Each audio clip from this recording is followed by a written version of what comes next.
Baipariguda block परिसर में कोरापुट जिलापालंकर अभियोग शुणाणी शिविर अनुष्ठित हो जाइछि। कोरापुट एडीएम तपन कुमार नायक अध्यक्षतार आयोजित होइथिबा एही जनशुणाणी कार्यक्रम में उपजिलापाल ए शस्य रेड्डी, कोरापुट आरक्ष अधीक्षक मनोज कुमार पुजारी, सम्मानित आदिवासी उन्नयन संस्था कोरापुट तिरुपति बराल, मुख्य उन्नयन कार्यनिर्वाही अधिकारी वेणुधर शबर एवं प्रत्येक विभागीय कर्मचारी माने उपस्थित रहिथिले।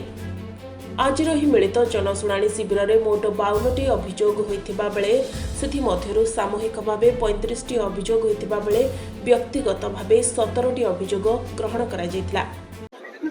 देखंतु आज जो मिलित अभियोग शुणाणी हेतला सेथि हमरो 52 गोटी अभियोग आमे हस्तगत हेतला, सेथि हमरो 17 गोटी इंडिविजुअल थिला और 35 गोटी हमरो कम्युनिटी थिला और 8 गोटी आज ऑन द स्पॉट डिस्पोज तो रास्ता এবং পানীয় জল সমস্যা এই বিষয়ে ছিল এবং কিছু ল্যান্ড ইস্যু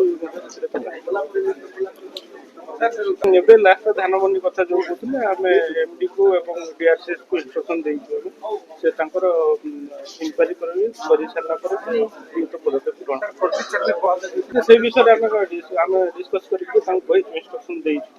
ଠିକ୍ ଅଛି।